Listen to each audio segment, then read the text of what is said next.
Yes, people, welcome back to the channel. It's your host with the most reporting life to you and yours. Liverpool were taken to Suplex City. Chelsea no longer the Kings of London. And Tottenham once again lose another game. Manchester United are back to winning ways with the captain's performance from Bruno Fernandes. And Man City yet again, they bottle another lead. Yes, people, welcome back to the channel. Make sure you smash the like and subscribe to your boy, Game Recognized Game, episode 29. I thought we drove in, news alert, flash news. That slot machine has taken a major hit, man. The slot machine has taken a major hit. It was all good just a week ago. Man was bragging about quadruple, triples. They were talking about they're going to have 4 titles. They're going to have a parade. And Slot is the best manager in the whole wide world. Well, I got flash news for you. You're only looking to win 1 trophy out of 4 now. Let that sink in. The slot machine then taken a major hit. Finally, my prayers have been answered. Where you Chelsea, where you Liverpool fans that have been getting at me when I was talking about it. I've been telling you people I'm praying for a slot machine crumble, and it's rightfully so. It came in a space of a week. PSG started PSG, they started this thing. PSG, they're the one that started all this chaos. PSG, the both games home and away. You can see Liverpool with lackluster, and then it didn't stop there. It just went on to the Newcastle game in Wembley. You take Liverpool out of Wembley, it's like you're playing with Southampton or something. If you take them out of, if you really take them out of Anfield, it's like you're playing with Southampton because they do not have that tough men.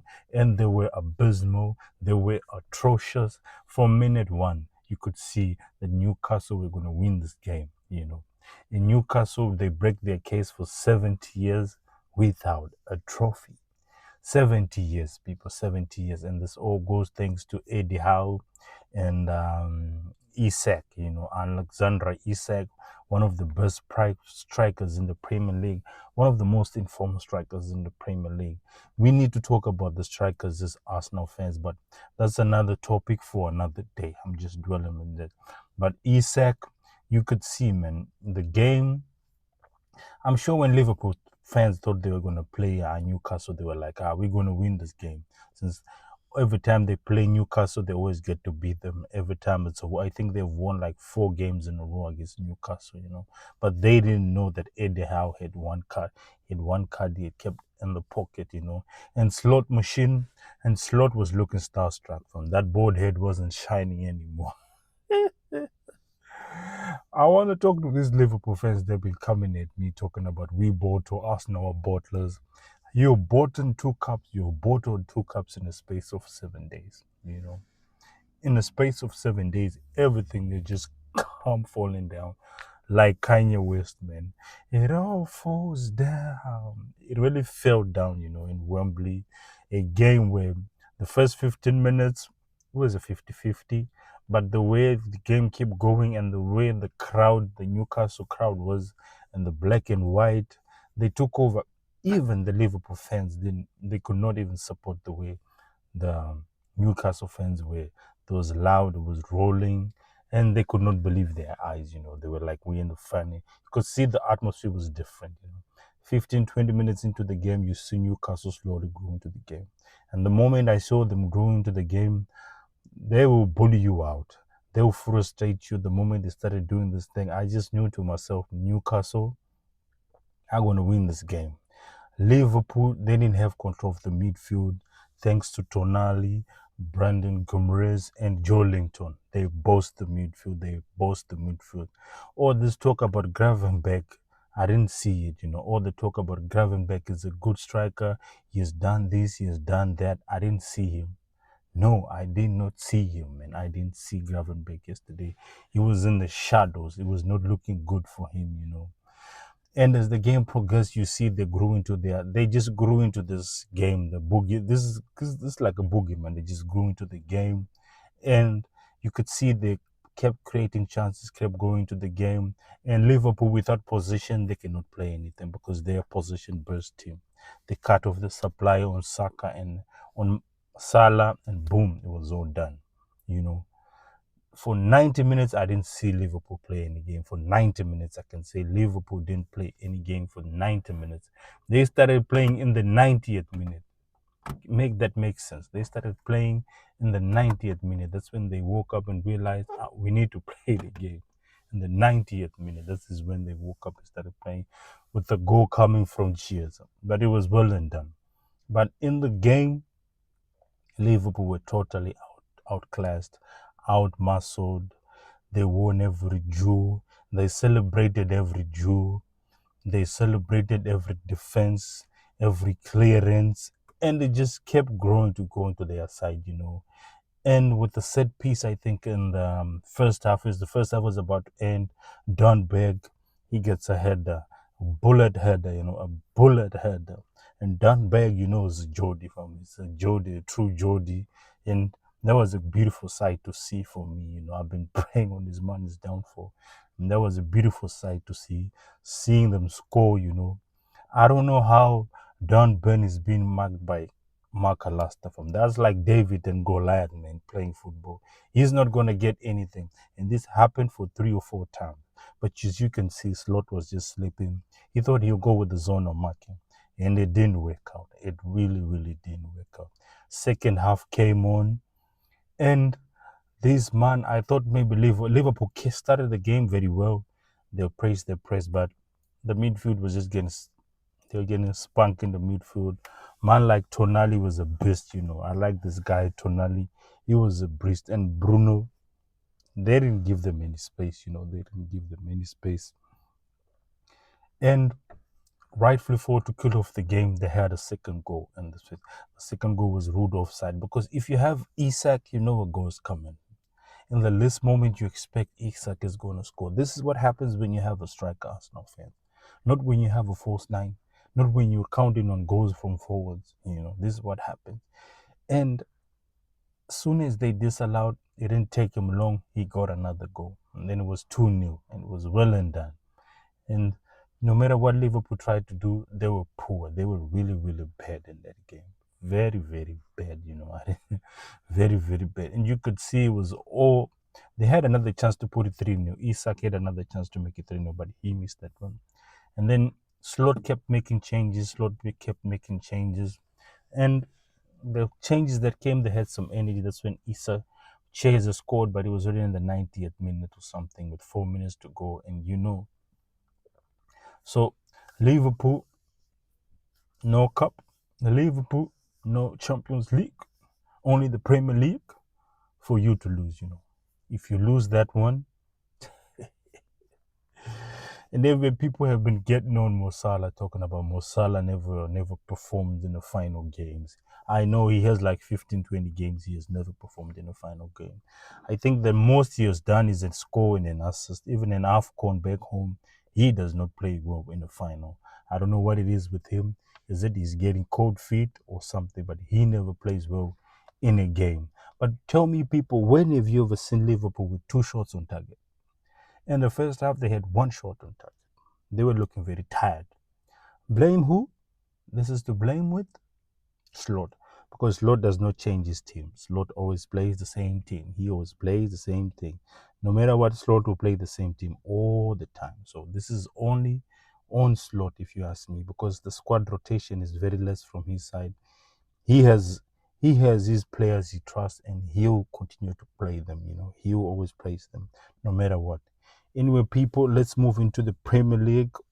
Chelsea traveled to Emirates, you know, and we hosted them. It was a very boring game, in all honesty. It was a very boring game. I didn't think the players were even worried, you know. I wasn't worried. And Cole Palmer was ducking, you know. He was ducking. He was nowhere to be seen. Last year he didn't come. This season he didn't come. He was ducking. He was ducking the smoke. It's like, nah, I'm not going to show up there. And then he called up to say he's injured. We all know he's not injured, people. He's just having a poor game, you know. You know, if he comes here, he'll get pocketed by Saliba and Gabriel. So that was the thing. Nothing much about that game. Chelsea didn't even lay a glove on us. We didn't feel like going into second gear. We were just in the first gear. Like, you're going to have the position. We just told them, you man just have the position and let's see if you can break us down, you know. And rightfully so, they could not break us down. All this chat about you man talking about you're the pride of London because you have your trophies, well and done. We've done beating you for the past 6-7 years. So you might want to hash with that, you know. You might want to hash with that. With your pride, the pride is all lost every time you're getting beaten, home and away. So I don't want to hear it. I don't want to hear it. I don't want even to hear it, you know. Neto was poor, you know. They thought Neto will give us a headache. Goku is in his old world. Maraska, you can try harder, baby. Like Timber said, you can try hard. You can definitely try hard. But it was a game we deserved to win for bragging rights, obviously, not for the title, which moves us 12 points behind Liverpool. I don't want to bring up the title race because honestly, I don't think Arsenal were ever in the title race because we didn't even win even one game. We never went on top even at one time for us to even talk about us being in the title race. So if you ask me, I don't think we were ever in the title race. In other games, Manchester United beat Leicester City 3-0. And guess who scored? Holland finally got a score. You know, Holland, I think he last scored in December last year. He finally got a score. And there was a Bruno Fernandes show, if you ask me. Bruno Fernandes played very well. He led the team with a captain performance. That's why I'm saying when Roy Keane be talking about he's an imposter, you might want to take those words back. He's the only guy that carries the team. If we remove his goals right now, you man will be in relegation. So that's just how I see it. Until you get some strikers, then don't talk about it. He is literally the only guy that is carrying your team right now. You cannot talk about Holland or Zeski or anybody else. He's literally the one guy that creates us and then scores at the same time. So I don't want to hear it. This, I think, moves Manchester United to 14th, people. 14th. You're going to finish the season in the bottom half, in the mud. You know what they call this? Muddy boys. Muddy boys. No, they go to 13th point. 13th now, 37 points. I hope they finish below 10. I really hope they finish below 10. You know, Ruben Amorim with the humble pie. We can have a nice summer vacation, all of us. We can have a nice summer holiday. No one has to talk too much. You know, it'll be good for us. It'll be good for anyone who doesn't like Manchester United. In other games, Man City at home against Brighton, they drew 2-2, you know. First, Holland had a penalty, and Mamouche with a big banger. He had a banger, and I thought the game was well and done, but Ecclestone, he came through and he won the game. He resurrected the game, and it ended on a 2-2 draw, you know. Which means Man City, once again, they are caught wanting. They are caught wanting, people. It's not a good season for them. I cannot say anything about Man City. They've done a lot in the Premier League. If you win 4 seasons, if you win 4 titles in a row, you can live without winning once 1 year. You can live with it. I don't think there will be an issue with that one. I honestly don't think there will be an issue with that one. Fulham beat Tottenham 2-0. Tottenham, they got all their players back. They've been crying, all these fans talking about we don't have all our players, rat-tat-tat. Everyone came back, and your former player dunked on you, you know, Sessignon with the 2-0 win. Fulham have been in fine form this season. I think they're close to the top 4 as well. If all goes well, they might just qualify for the top 4. We're going to play them next after the international break. You know what happens when we play Fulham, right? Arteta can never. Marco Silva, he has a number on Mikel Arteta. Marco Silva, he has a number on Mikel Arteta. So it's gonna be a pick one, you know. Anyway, people, we in the international break, you know. It looks like there'll be some international games to be played, but for us now, we need to look what's the way forward. No one is looking like it's going to be held accountable. We just signed a new sporting director. Can the Kroenkes back him up what he needs? It remains to be seen, people. I think I need to make a separate video on this one. What are we looking to buy with the war chest for summer? Is Arteta going to get a solid striker, or he's going to get another left back or another defender? You know, this guy, looking at him and his track record, he may just go and buy a winger. You know, he may just do something out of the ordinary. But for me, I've been crying for striker for 3 years. He hasn't delivered. I feel if he does not win anything come the end of the season, Mikel Arteta, thank you, but you need to go. That is it, people. That is for me and my end. Anyway, people, make sure you smash the like and subscribe to your boy. Knowing our owners, the Cronkies, they will be happy with the Champions League bag.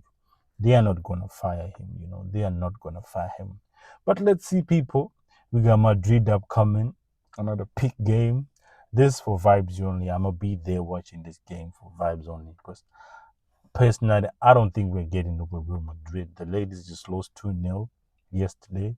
And for the guys, I don't think we're going to beat Real Madrid. I don't follow my heart anymore with Arsenal. I use my mind, you know. I used to follow my heart. And look where I am. I'm so cold now. I'm so cold. I'm so cold. I got an ice box. So I don't follow with my heart anymore. I use my 5 senses, you know. I use my brain and my eyes. And these 2 eyes, something most Arsenal fans need to use. The brain, the eyes, and the ears before they start talking about this guy is gonna do this, he's gonna do this, he wasn't back in January, or that crap in the bin. Anyway, people, I'm out, your boy. I'm gonna be dropping something during the week. Make sure you like and subscribe to your boy. I'm out.